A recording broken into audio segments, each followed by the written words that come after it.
Welcome back. I'm Zach Lesser, professor in the English department, one of the co-organizers of the workshop, along with John Pollock, who's on the wrong side of the room today. John Pollock, who's curator in the Kislak Center, Jerry Singerman, who's senior humanities editor emeritus at Penn Press, Eileen Malcolm, our Bristol Schoenberg Fellow in the History of Material Texts. If you're joining us on Zoom, we welcome, as always, your questions after the talk. So you can use the raise hand function whenever a question occurs to you, and that will pop you to the top of our queue, and we'll call on you to ask your question live, or you can type in the chat, and Eileen will bring those questions to the surface as well. I'm really pleased to welcome Sarah Werner to the workshop. Sarah is known to many of us here, I'm sure. She received her BA from Bryn Mawr, so she knows all the secret passwords and handshakes. And she got her PhD from Penn English with a dissertation co-advised by Phyllis Racken and Carrie Mazer on feminist performance of Shakespeare. That dissertation became her first book, Shakespeare and Feminist Performance, Ideologies on Stage, published by Routledge in 2001.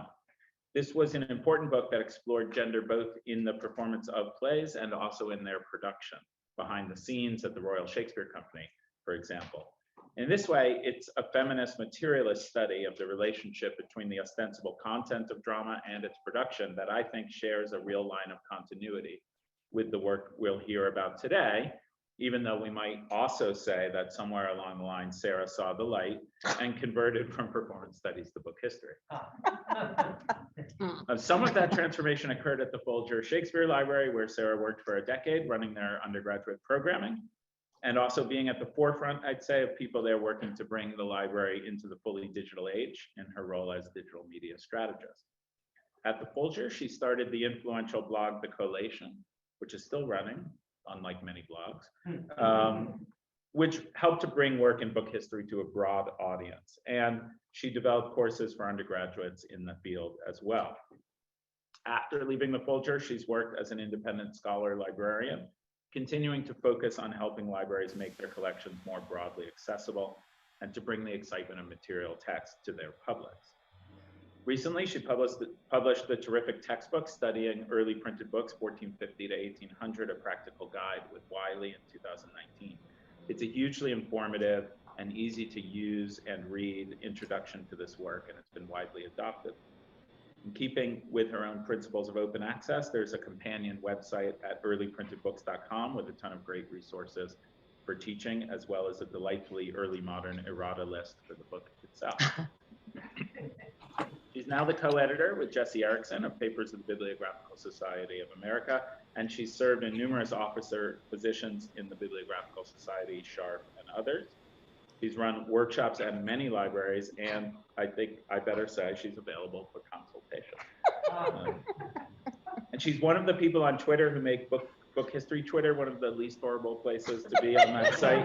And there too, she works impressively to make the importance of material text clear to a broad public.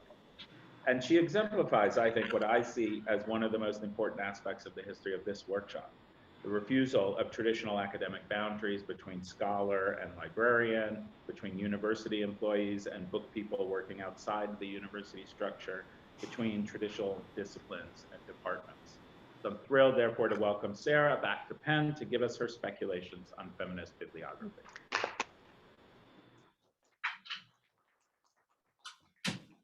Zach, that was such a lovely introduction, and I always see a pretty clear line of connection from what I was doing when I was a performance studies person through to what I do now, but not many other people do, and it's exactly that kind of. I sometimes joke that I don't care what the text says. I only care about the sort of the material supports around it. That was certainly true when I was a Shakespeare and drama person, and it's kind of true now as well. So it's a real delight to be back here. I was here for the earliest years of it, and so it's and especially since I've changed fields, it feels like a real honor to come back. So I want to thank Zach and my old grad school friend John And Jerry for the invitation, and Alan for all of their incredibly calm and helpful organizing and logistics. So I'm just going to confess before I really dive into this. When I start preparing lots of slides and start writing out a paper, I find that I intellectually get locked down into a more rigid place than I wanted this to be. So I gathered together a bunch of slides to sort of get me going, and I'm not fully sure where I'm gonna end up. I really wanted to take advantage of everyone's brains here and really use this as a chance to be speculative and talk about things that sometimes I'm not even sure that I actually believe in, even though I might advocate them today. So having said that, I'm excited. And you will just all have to forgive me if I get weirder than I usually am. So I'm going to start off with a bit of defining terms. And the first thing, if you're going to talk about feminist bibliography, is to define what my feminism is. My feminism is inclusive. It's inclusive of race, of gender, sexuality, nationality, ethnicity, religion, class, and ability. And I mean that really strongly when I say gender. It's all gender inclusive. Yes, I'm just gonna leave it with that. It's always political.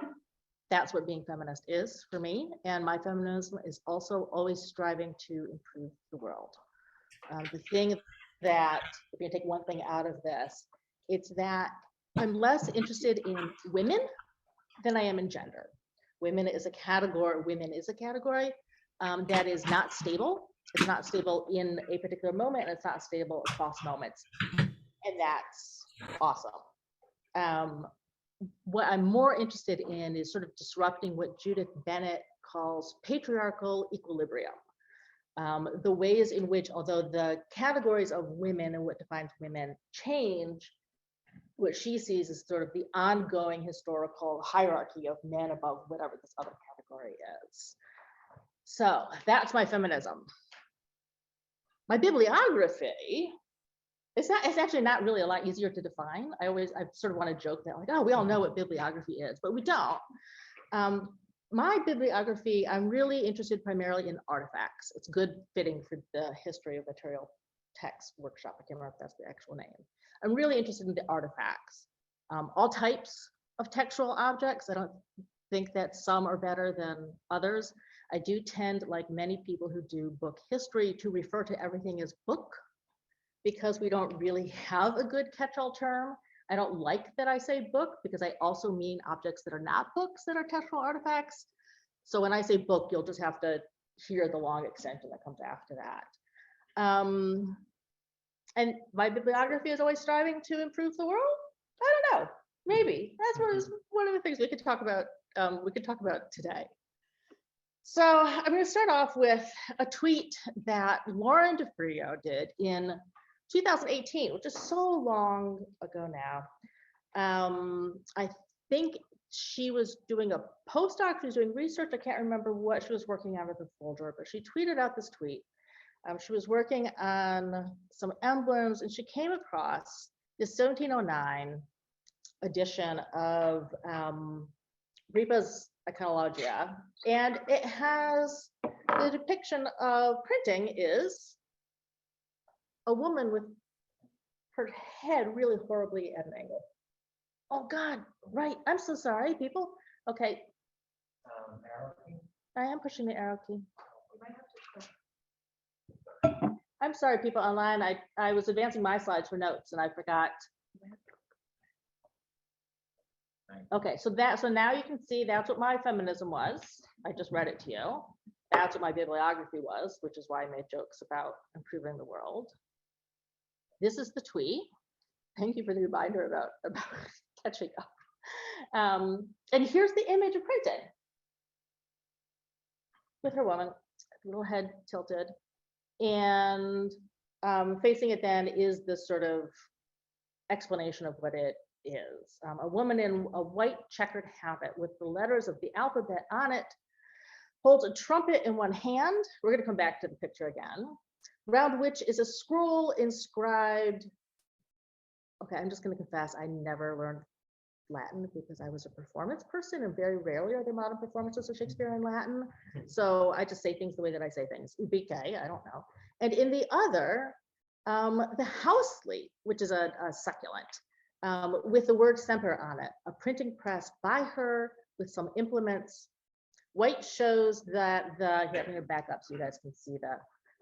White shows that the impression should be pure and correct, checkered to signify the little boxes for the letters. Ubique signifies it being famous everywhere. So when she tweeted this out, and she pinged Kate Osment when she did it, Grub Street Women on Twitter, because Kate is another one on Twitter who's talks a lot about feminist book history. We were like, why is printing a woman? So I want to think about what gender books are. Wait, I have to click, there we go. All right, so here's the 1624 edition.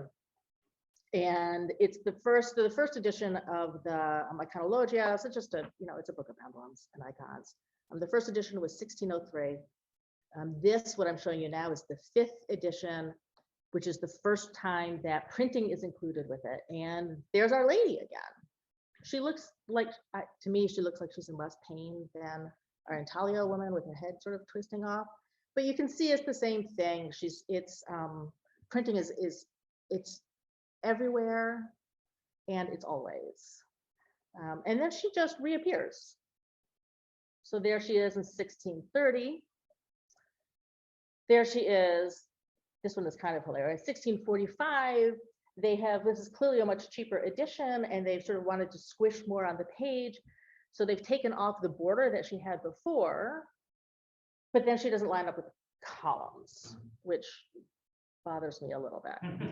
1669, exact same thing again. And then here we get her in the 1709, which is clearly not the same woodcut. It's switched over to Intaglio, so they've recut everything, but it's the same emblem. And I think there's a lot to sort of wonder about with what she's doing and how gender is operating here. The emphasis on printing is being everywhere and being always. The weirdness of the white, it needs to be white because it's pure. We tend not to necessarily have thought of printing as being female, in part because, we're going to come back to that maybe, in part because we are used to a different sort of story about printing and about the press. And this will be, for people who study early modern period, will be more familiar. The ways in which you get a lot of, it's just built into the language. Press in early modern English signifies many things, including not only the printing press, but all sorts of potential sexual activities. And so you get lots of good puns in places. This is from Lily's grammar, in which he is translating premo and translates it as to press, to be against, and to vex, to pursue, and to be hard at hand with, to drive, to bide, to expel, to shut, to deflower, to kill, etc. There's something about this sort of the building up to deflower, to kill. I don't know what comes after that point. But that sort of language of the printing press is something that is doing something sexual, is present almost from very early on in printing. Speaking of pen grads, Wendy Wall has her first book, which is called something that I'm now forgetting. She talks a lot about the sort of anxieties that male authors have about going into print. And she uses this amazing passage from Schollaker in 1604, in which is preface to the material, and he is writing to a subject in which he's saying he is, that is the writer, a man in print, and 'tis enough he hath undergone a pressing, yet not like a lady, though for your sakes and for ladies, protesting for this poor infant of his brain, as it was the price of his virginity born into the world of tears. There are lots of other examples. This is just a particularly graphic one in which the male author is having anxiety by, is he being pressed? And it's okay, because it turns out he's the one who's doing the pressing. It's the book that gets to be pressed. So there's the sort of separation there for those. But you get it, you find this sort of intersection between print and gender across almost everything once you start looking for it.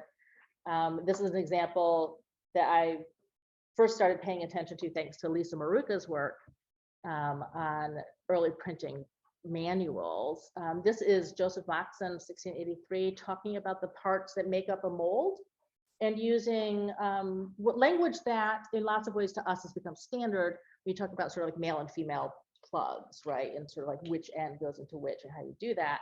And that's language that is starting to become prevalent in the late 1600s, but it's so, there are tongues and they're blacks and they're fitting together and they rest together. It's very sexualized language. Moxon is not the only one to use that sort of language. If you read Joseph Smith and other printers' manuals, the ways in which they talk about typefaces are also gendered. If you haven't thought about it before, you will just suddenly go like, oh yeah, right, duh. They talk about the upright Roman type, that's very male, and then the sort of flowing, I don't think they say the word seductive, but I think it's sort of implied for italic font. Black letter font is a whole different category that is not showing up, because this is, by the time Smith is doing it, they've already sort of abandoned black letter. It continues on when we think about how people continue to talk about books. We were looking before at printers, but if you look at the language that collectors use, this is Richard Curl, who's talking about, who was a collector, and in 1930 is talking about sort of the joys of collecting. Books, he writes, without points are like women without beauty. They pass unnoticed in the crowd. But books with points excite immediate interest, and everybody, so to speak, turns to gaze at them. And since I'm giving credit, all of these examples tend to be examples that I have picked up from other scholars. And so I want to make sure that I give shout outs to them. This is from Leslie Howsam, dug this up in her 1998 very short piece for Sharp News on women in book history, and thinking about like really calling for a feminist book history, and how do we think about it in terms of other than sort of recovering the work of women writing. And it's amazing. I'm not sure what adjective to use to describe this moment. It's doing a lot of work about sort of like who is the agent, and who is being collective, who is beautiful, what role does beauty play in this? And I always need to point out, it can be tempting to say, oh yeah, 1930, that was a long time ago. That's just, that's how dudes were back then. But dudes are gonna dude, no matter what century it is. And here we have something from 2016, a description of Jim Morrison's copy of Moby Dick, in which the catalog writer is so extra. Everything about this is extra. In which the catalog writer writes in the catalog, prettier copies are out there. And even though I live in LA, or maybe because I live in LA, I'll take the girl with depth of soul over the ubiquitous, superficially attractive ones. It's how a person would think that this was a way to sell books. I do understand. I mean, in some sense, I assume, I don't know who bought the book. I never really bothered to get in touch with the book dealer to say like, is it still in stock? Did you sell it? Like it was priced insanely high. The work that it's doing, it's just the exact same. It's just the exact same thing. But the ways in which, this is so annoying. The slide I want to show you, just like, I have to scooch ahead of it. The ways in which it describes the assumption that these are objects that you look at and you interrogate when you're looking at them, and then they circulate based on their qualities. is something that actually, I think, has a lot of similarities with the assumptions that descriptive bibliography make. And what I want to do, I'm sorry, I'm going to, oh, I did switch it. 1 second. We just zoomed by so many slides. I'm going forwards instead of backwards. How do I go backwards? I'm going, oh, okay, yeah. I'm so sorry, people. There we go. Okay, so this is the moment where my brain kind of exploded. Just last year, Kaden Henningsen, also on Twitter, tweeted out, descriptive bibliography and gender critical feminism have investments in material essentialism. Enter trans bibliography. And when Kaden shared this, and I was already at a stage where I was thinking a lot about feminist bibliography and really struggling with how do I make sense of what it can be, really invested in the practices of descriptive bibliography, but also feeling really uncomfortable about it. And this blew my mind. I don't know what to do with it. I'm going to keep talking about it. I'm not sure how quite to handle what it's suggesting, but I think that Kaden's onto something that really resonates in weird ways. So now comes the moment where we have to talk about descriptive bibliography. And I think I had promised some people that I wouldn't really talk about Bowers, but Bowers is one of these guys where I think I'm not going to talk about him. And then I'm just like, wait, but can I tell you more about French and Bowers? Because this stuff is crazy. So we're going to talk about principles of bibliographical description. And what I should say first when I say this is that we tend to talk about Bowers as if he is the guy who set all the rules. He made this up. Bowers told us what to do. And for some unknown reason, 75 years later, we're still doing what Bowers told us to do. Bowers didn't do that. I have a lot more sympathy for Bowers now that I spend more time reading him than when I was first trying to learn descriptive bibliography and I was just reading it for sort of like, how do you describe things? Bowers was really set himself a horribly immense task that he did his best to try to do. Just the practice of descriptive bibliography is something that had been emerging since the sort of like mid-late 19th century. He, at a time when others were also trying to say, what is this thing that we're doing? Can we work together so we're all working in the same sort of way? Bowers was like, you know what? We need to have a system. We need to set some principles down so we're all working on the same thing. And he sort of wrangled, wrangling, I think is the best word. He sort of wrangled it all together to try to say, like, let's all get on the same page so it works in the same way. So descriptive bibliography, using Bowers as a shorthand for understanding it, Bowers stands in for the practice in general. I kind of a neutral description of it. Descriptive bibliography is a set of practices and principles guiding how we describe printed textual objects using bibliographical features to determine how a book was printed and how states and issues of an edition are related to each other. I'm trying really hard to talk about French and Bowers without using the phrases ideal copy, which we will probably have to talk about because it's important, or about stripping the veil. And you can ask me about stripping the veil at some point, and that's really kind of Zach's fault, because I hadn't really thought about stripping the veil until the Rosenbach lectures last week, and then I heard that.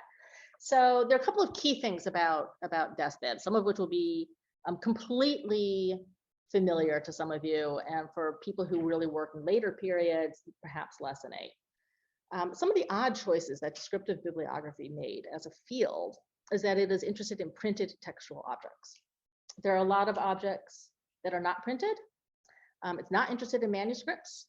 That would be a codicology. It's a whole different field. The reason it's not interested in manuscripts is it's interested in books that repeat. A manuscript is just one of a kind. If it's interested in creating relationships, you need to have more than one of a kind. I mean, the other reason that it's interested only in print is because of an obsession with Shakespeare and what lies behind the veil of print. It uses bibliographical features to learn about the book instead of, if you really want to do that sort of like pure science of descriptive bibliography that Bowers really insists on, you are learning everything you can learn about that book and only talking about what that book is in terms of what the object is in front of you. So you're not relying on archival records of production. You're not relying on hearsay about whatever. You're looking at the object itself and you're saying, this object is telling me things about it and I'm going to learn what those things are. And what you want to learn from the things that this material object in front of you is telling you is, this is where I sort of get frustrated.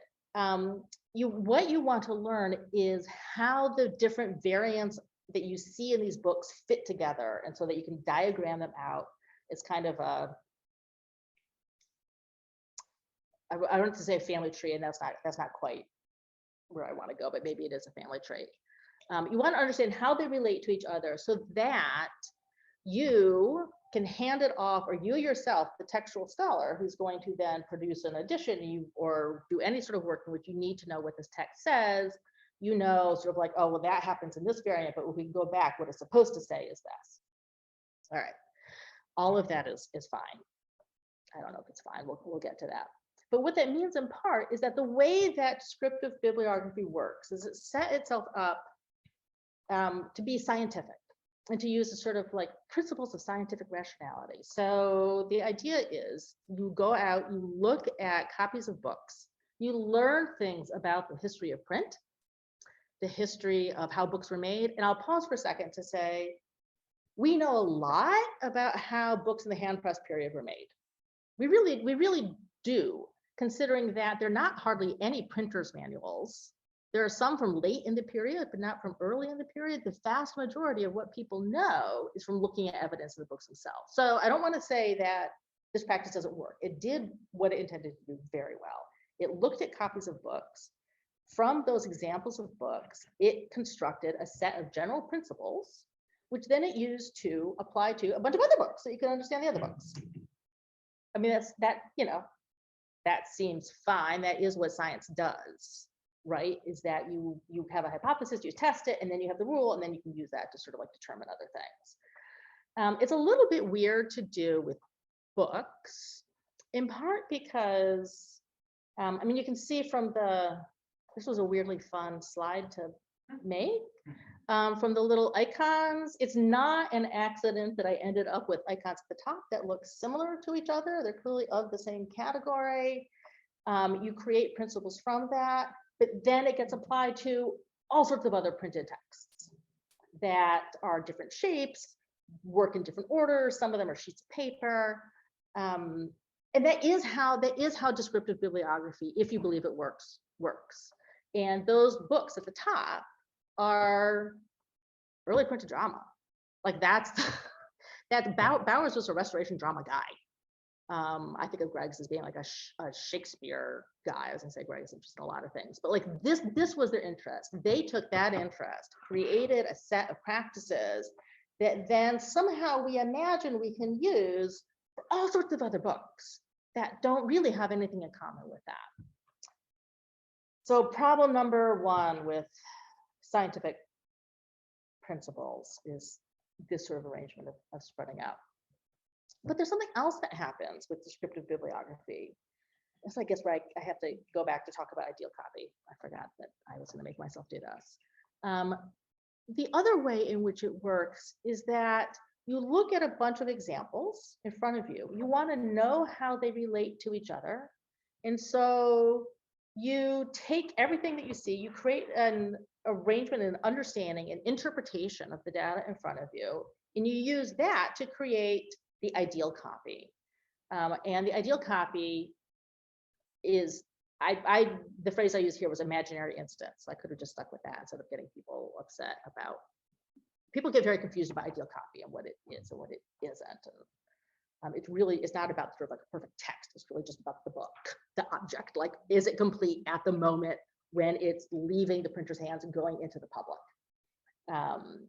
And sometimes we don't know. So the easiest way, I think this is the next slide. Yes, the best example which is very simple and not completely analogous, is to think about Q1 Hamlet, which some of you might have heard someone else talk about before. Q1 Hamlet is fabulous and fascinating for so many reasons. It exists in 2 copies. There's the Huntington copy, which is represented by the collation statement at the top here. So the Huntington copy has a title page, what we assume was a blank page before it that is now gone, which happens a lot in books of this period. It has B through H gatherings of 4, and then the last gathering only has 3 leaves. So it's missing the final leaf. There's a second copy at the British Library now, and that doesn't have any of the front material. It doesn't have any of the A gathering, but it does have that missing final leaf. So we have 2 copies that differ from each other. And if you smoosh them together in your imaginary, instance, you end up with an imaginary book, which we understand somehow to be the real Q1 Hamlet because it's complete, but it doesn't actually exist. Okay, so with this example, that's the really like a straightforward way of thinking about it, but you can extrapolate that from all into much more complicated instances. But that's what I mean when I talk about the imaginary instance that might exist, it might not, but it helps determine what we all are going to do with it. The other thing, so all of this works because descriptive bibliography, wait, let me see what's next. Just a blank screen. All of this works because descriptive bibliography looks super closely at the text. So everything that Caden was just saying, an investment in material essentialism, the object in front of us is going to tell us something true about itself, and from that we can understand it better in ways that we can't do otherwise. When I look at, I was just thinking about this in my car drive up here. When I look at this diagram that I made to show the sort of imaginary instance, the ideal copy of the book, you know what I suddenly started seeing? Well, I was driving, so I was imagining it in my head. This is the exact way that we talk about gender. Right, like I don't fully know what to do with all of this. But this is where Caden's tweets are really just is sparking things for me. We think about gender as if there is a woman, and men have this too. I think it's stronger for women, this pressure to, like, you have to fit whatever this contradictory imaginary ideal platonic form of a woman is. That's what that book is up at the top. And we, in all of our different manifestations and understandings of who we are this range of objects. We're not objects, but like this range of objects down the bottom. But we have created an idea of what gender is and what female is from instances of people in the world. And then we judge everybody.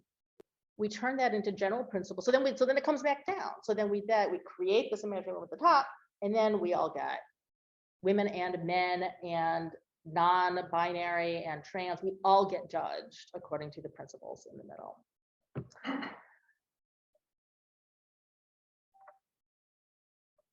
One of the things that really makes me uneasy about gender, I just want to make sure that everybody listening knows what this gender critical feminism that Caden's talking about, those are TERFs. Those are people who believe that, it's so weird. Those are people who believe that your gender is tied to your physical sex and that your physical sex is stable. I think is the easiest, that seems like a good way of putting it. That's what gender critical feminism is. I really don't believe in that.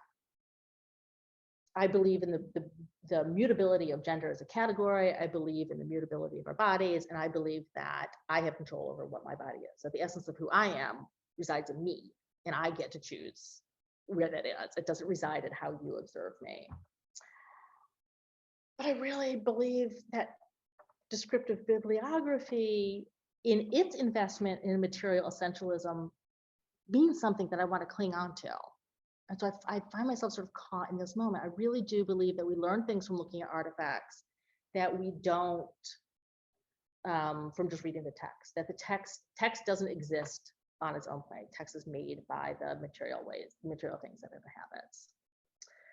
And that sense of being pinned down, I think, is what it really gets to me, both from the way that Caden has presented that and from some of these instances. Because one of the things that I really love about early printed books is they're actually crazy.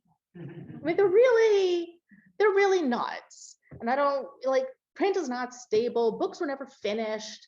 The errors are the best thing about books. So when we talk about sort of, like collectors want to collect that perfect, stunning woman across the room or whatever, like, no, I don't want that. I want this. So this is a copy of, it's a copy of a Minta at the Folger Shakespeare Library that everything is not a Penn PhD land.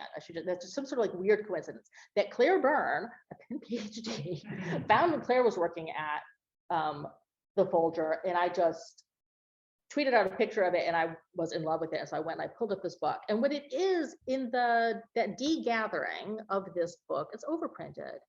I don't remember if the inner form has been printed on top of the outer or the outer on top of the inner, which way, but somehow when they were printing it, they printed the wrong side of the sheet of paper. And so now it's been overprinted.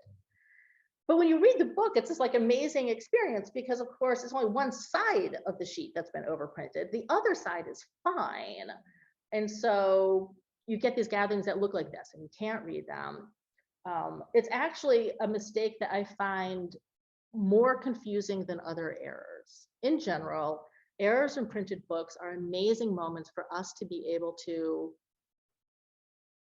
catch a glimpse of something that happened 400, 500, however many 100 years ago that we can't otherwise see, right? Like we can't see those actions in the printer shop. But when I was saying that a lot of what we know about early printed text comes from the close observation of texts, really comes from the close observation of errors in texts. So when headlines get mixed up, when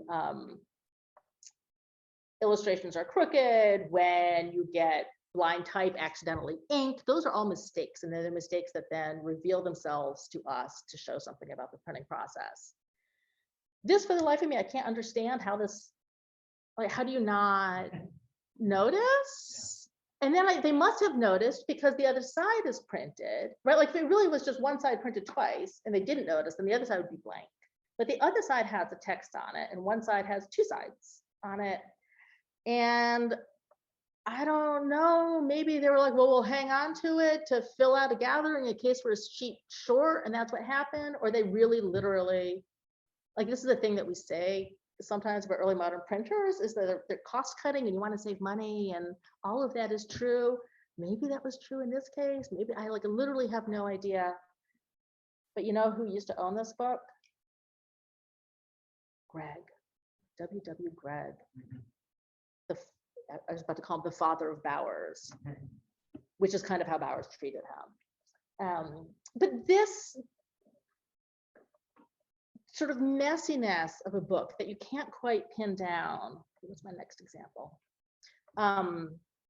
is one of the things that I love about early printed texts. One of the other things that I love about early printed books and about books today is that you can kind of do anything with them. So books don't have intentions, right? Because they're inanimate objects, but books can encourage users to use them in certain ways. I think probably users use books often very differently than the printers or authors might have intended them to be used, right? That's partly about like a Judith federally resistant reading, but also just we're people, this is what we do, right? Like we use things differently. And I love that about books. So this is another weird book that one of my students came across. It's just Edward II. It's not particularly exciting. It's 1622, which is a later printing. I can't remember what. We could look it up on Deep, but it doesn't really matter. What's fun about this is that partway through the book, the printed text suddenly turns into manuscript text, which is great it happens not infrequently. If you spend a lot of time looking at books, and especially like the messy early books, if you're missing the last page, you fill it in and you do handwriting, and then you have the complete text. But guess what follows the manuscript? And 18, it's a little bit hard to see because I don't know why I made this so small. A 19th century edition of the play. So you've got three different things. And if you look at the physical structure of the book, you can see what's happening. And the physical structure of the 1800s edition, part of the original book was missing. The owner, whoever it was, had a later edition, could take out a gathering, a signature from that. So a physically complete thing. And then it didn't line up right. So you have a few pages where you're missing the text. So then you just handwrite it. And actually in handwriting, it gives you a lot of control, because then you can actually start with the text, like you're not trying to like match up and hope that these two different editions. All of this that I'm just getting all happy about are ways of thinking about books that descriptive bibliography doesn't account for. Because descriptive bibliography, in addition to only being interested in printed text, is really only interested in everything up to the moment as it gets released to the public. So it's interested in how it's made. It's not interested in how it's used, and it's not interested in that weird transitional moment. And if you're looking for the lost manuscripts of Shakespeare in the printed texts that have survived, that makes sense, right? Like, you don't want to know all this stupid stuff that we've done to Shakespeare since then. It's been a lot of stupid stuff. You're really only interested in everything that happened before. But it also really blurs what happens in the print shop and in that moment of transition to the public, whatever that is. This is a sort of just a quiet, subtle moment. This is Cavendish, who Margaret Cavendish is very interesting for lots of reasons, and I got extra interested in Cavendish because I've been talking with Liza Blake, who's been doing a lot of work on it, and apart from I'm like a weird plug for PBSA these days. In the most recent issue of PBSA, which is a wonderful journal, incidentally, there's an amazing piece in there by Liza about Margaret Cavendish and about bindings, and it really makes a case for how intimately involved Cavendish was in the printing and distribution of her works. It has to do with specifically distributing them to the colleges at Cambridge and Oxford. We don't sort of really need to worry about Oxford right now, but this is just an example of the types of things that Cavendish had in her book. Cavendish just had her books printed. They were returned to her. There are these uniform corrections made in most, I'm not a Cavendish scholar, lots of them. She does this a lot. It's not an anomaly. And by she, I'm not saying that like that is Margaret Cavendish's handwriting. I'm saying she directed somebody. She caused this to happen, the way in which we talk about publishers causing books to come into print. She caused these corrections to happen. The top one is a handwritten, crossed out, I don't know what, and wrote in cruel. And then on the second one, you can sort of see the different in color. That written by my Lord Duke is a pasted in slip. And so Cavendish is making these corrections at the moment between production and distribution. The thing that's particularly weird in some of the copies is that I was just looking at one up at Bowdoin that has examples of this sort of corrections to it, but it also has a misbound gathering.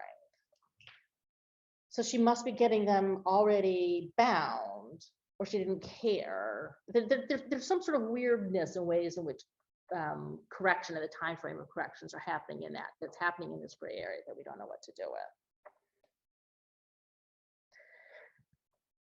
So now I have the gray area of books in which books invite to be made and do different things to them. I'm sorry, like I can't see the slides ahead, and so I'm making you look at slides before I talk about them. We can just assume that's some sort of weird feminist bibliographical practice. I don't know. So we have inspecting books. We have trying to pin books down. We have a connection between essentialism as it relates both to gender and to bibliography. And now I want to bring in Ursula Franklin, because why not? This is Ursula Franklin.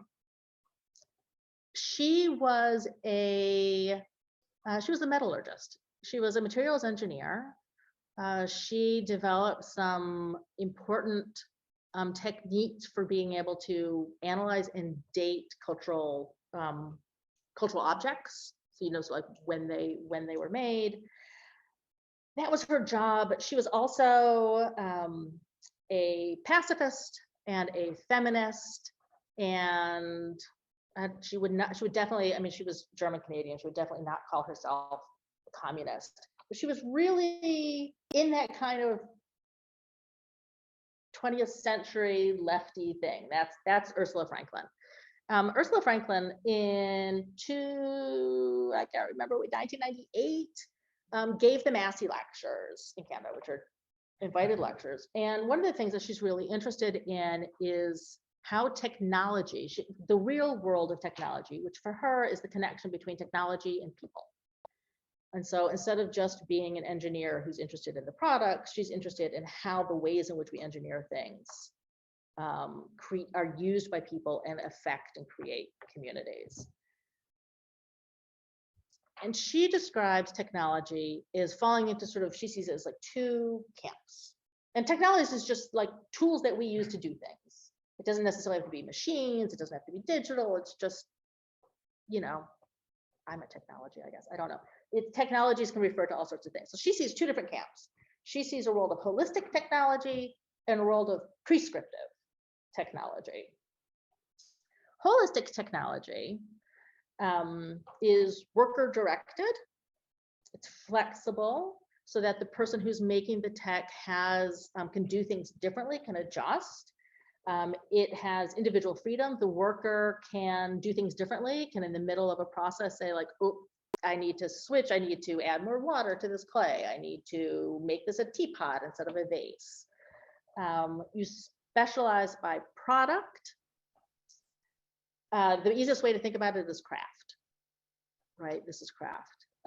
Prescriptive technology is the opposite of that. Prescriptive technology is assembly lines, is the easiest way to describe it. It's manager directed. It's exact. When you're on an assembly line, you have your role to play. If you do it slightly differently, then everything that happens after you is going to be thrown off kilter. Prescriptive technology creates compliance. You have to do what the technology tells you to do. You don't take initiative around it. You just say, this is my role. This is what I do. It's tempting to think about it, especially when I say assembly lines craft, to think about those as being teleological, moving from holistic to prescriptive, but there are examples of prescriptive technologies that date back hundreds and thousands of years ago, and there are examples of holistic technologies that exist today. Describing technologies in these two ways makes a lot of sense to me in thinking both about how communities work and about how objects work, especially when we think about books. So books, are books holistic or prescriptive? Books are a holistic technology, right? You can use a book any way that you want to. Early modern books, I tend to think of as being particularly holistic, that you can do lots of things with them, especially because if you're getting them in before they've been bound. You can bind lots of books together into one single binding. You can turn the pages in any direction. Years and years and years ago, when Peter Stalybras pointed out, maybe it was a grad student then, that the amazing thing about the codex form is that we use it to read novels from beginning to end. But the thing that was so genius about the codex is that you could read it discontinuously, right? It's the Bibles and Scrolls article of his that he wrote, which makes a lot of sense. So books are holistic. You can do anything you want with them. What kind of technology is descriptive bibliography? I just made a face. I was probably pointing away from the camera when I did it. Descriptive bibliography is pretty prescriptive. and it was designed to be that. It was designed to have a system in which everything could talk to other aspects of the system, so that if Zach is in one corner of the world producing a descriptive bibliography of, I don't know, Scottish chapbooks, and Whitney's in a different corner of the world producing a descriptive bibliography about, I'm sorry, Shakespeare. I don't know why I landed that on you. The ways that they do it, each one will be able to understand the other one's project because they're doing it the same way. And that's the way, that's how we can end up with catalogs that make sense. That's how we end up with being able to understand each other's things.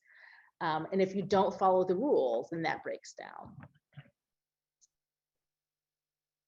But when you think about compliance and how compliance fits into this, it's where I start getting edgy again about descriptive bibliography. So this is partly where I want to think about community. And I think this is where I want to, yeah. When descriptive bibliography was first being instituted as a practice, Bowers and his companions were really only speaking to each other.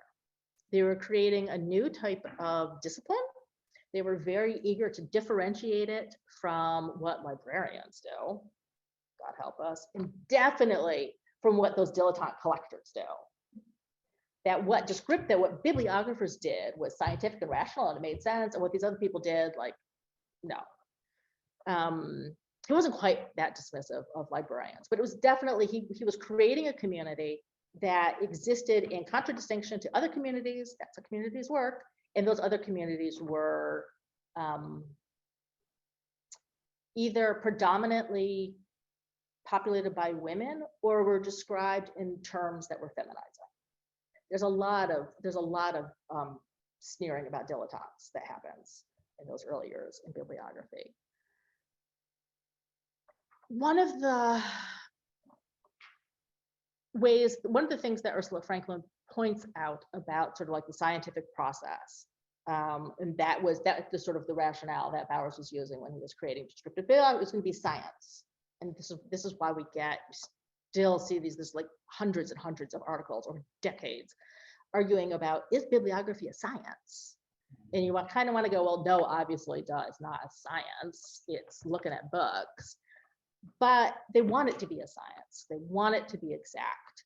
And in talking to each other and in having these arguments with each other, they're facing internally and they're not bringing in the external community. In fact, they're saying to people who are not already part of the deathbed community, you're a dilettante. You don't know what you're doing. We know what we're doing. You need to come over here. And it worked. It worked for a while, right? We have so much stuff. But then what happened in the second half of the 20th century in American universities? We all stopped teaching deathbed. And I'm not saying that's a bad thing. Deathbed turned itself increasingly inward. It said it didn't have room to think about any of these other things that were coming up. We're certainly not going to talk about race. We're not going to talk about gender. We're not going to talk about any of these things. We are just talking about the book. And we're not even finding meaning in the text. We are literally just looking for the ideal copy. There's no way to bring people into your community. And the only way that you learn to do this now, even Penn, I think, doesn't teach descriptive bibliography. It didn't when I was a grad student. I'm not sure, I'm not saying it should, by the way. I just want to be really clear about this. But if you want to learn that kind of desk bib, you have to go to specialized schools. You go to Rare Book School. If you go to Rare Book School to do their course on descriptive bibliography, which is what I do, you will find yourself in a community that will refer to what you're doing as boot camp. And when I was doing it, I was like, all right, whatever, we're spending a lot of hours. I thought I remembered RBS courses giving me free time in the evening, but no, I'm spending every minute of my day in the library trying to understand how the stupid 19th century book is. I really have, I find the machine era super confusing. Fine with hand press. Once I get into the 19th century, it's too much. There's too many technologies. There's too many books. It just like, and then the 20th century is out of control. Boot camp. And people, when I was taking it, weren't ironic about that. But again, as a sort of gendered metaphor, And as a sort of way of thinking about your introduction into the community of bibliography is through hazing, because that's what boot camp is, right? Like we push you to your limits and either pass or you fail. There's a lot of ways in which it's a community that says you either already know how to do this, and then you can pass muster, and if you don't, I don't know, good luck to you. It's a hard, it can be, there are few groups of academics who can be very prickly and get into big arguments with each other. Textual scholars are a big one for that. And hardcore bibliographers also really finicky about those things. But there are other types of ways of thinking about community and thinking about expertise and thinking about how things fit together. I feel like these are not my next slides.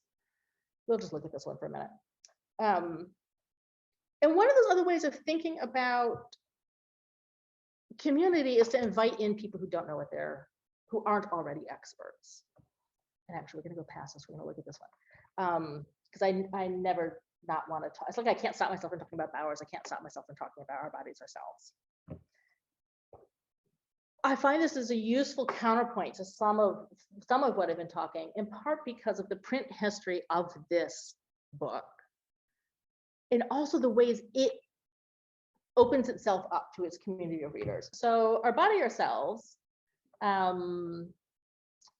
was first published in December 1970 with a tiny print run of 5,000 copies. Okay, by early modern standards, 5,000 is not so tiny, but you know what? By 1970 standards, 5,000 is pretty small. It was a huge, unexpected, much larger than they were expecting hit. Went very quickly into second, third, fourth, up to 11, 12 printings before we get into a second edition. Those early editions looked like this. They were staple bound, 3 gatherings. I don't have a spine view here. The front is this combination of sort of cute and hand drawn, right? You know what's even cuter? Oh, look at the table of contents. I don't know why the table of contents is handwritten instead of being, I mean, the rest of it's typeset. The first edition, they kind of put out themselves. The first edition, first printing, they put out themselves. With the second printing, they partnered up with New England Free Press, and it turns into a slightly more professional looking textual object. But it also is really keen on opening itself up to other contributors. It is not a finished object at all. It says, I don't want to lean into the camera, it's horrible. Here we go.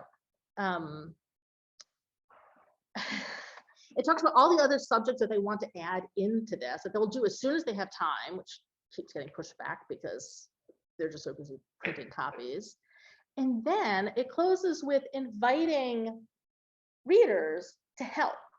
Would you like to make suggestions, write up your own experience, or otherwise work on the course? Please write us. The course is what all of us make it. 1971. And then this stays like this. People do write in, they do expand things, but eventually it gets to be, it's too much. I was showing, this is the 4th printing, and you can see the sort of the numbers. Here we go. You can sort of see the numbers, how it goes. So the first printing was 5,000. By the time we get to the second printing, a few months later, it's 15. September 1971, it's 20,000. December, it's up to 25,000. Like, it's really escalating, and this happens up until 1973. And basically, the people, the Boston Women's Health Collective can't. They see a potential to reach more people, and they think that New England Free Press can't handle it, and so they partner with Simon & Schuster. And Simon & Schuster is still the publisher now. It's what we see. And so you start seeing someplace between the 4th and the 8th printing, I don't know which one, these dueling messages in the back of Our Bodies Ourselves. The first one from the authors, I was going to say, which I love, but I'm saying this about every aspect of this, is a letter from the authors, sign it by their first names, which is on first name basis. I'm Judy, Ruth, I can't even read it because my vision is so bad. Explaining, we're going to go ahead with Simon & Schuster. We know this is a big change. We have contracted with them for good rates for clinics. We can still do all of this sort of outreach that we could do when we're doing now. This is our decision.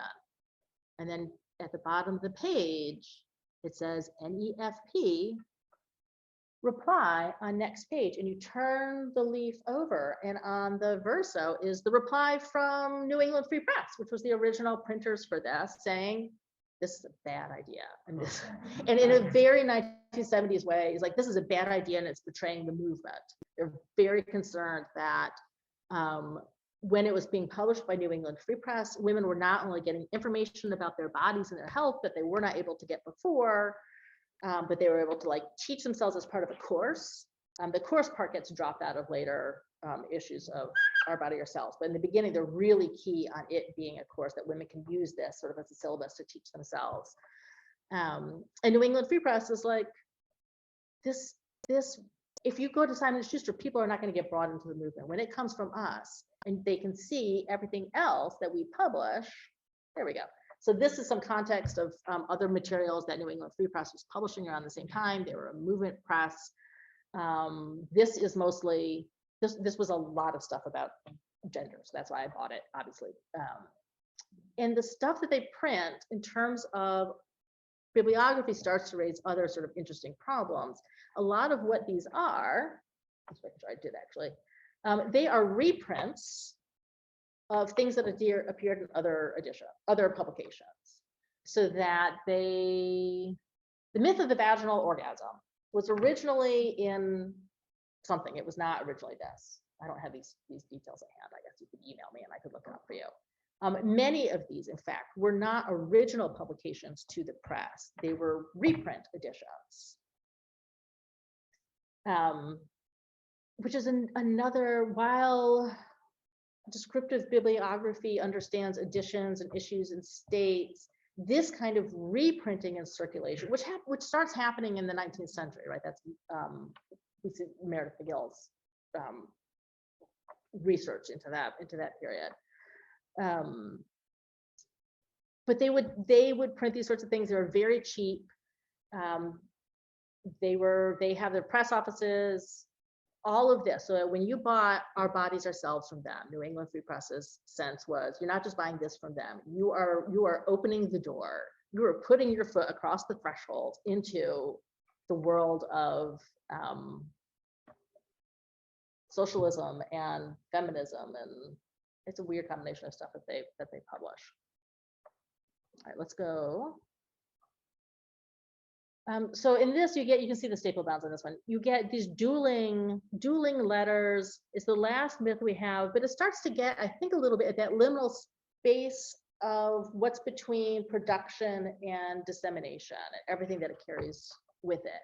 And what Our Bodies, Ourselves is carrying with it at this moment is the sort of paratextual knowledge of everything else that New England Free Press is bringing with it. I'm sorry, I totally forgot that this was the goofy picture that I put up to talk about mutual aid. So thinking about community and thinking about expertise, all of these are little scattered pieces that hopefully will add up together. If you're thinking about the bibliographic community or scientific communities that treat expertise as a scarcity, that is the best way I can think of it. Like, you have to earn it. It actually horribly in the job market, that kind of life of being a professor is a scarcity. So maybe we're not wrong to think of it like that. The flip of that is to think of a mutual aid model of knowledge and expertise sharing.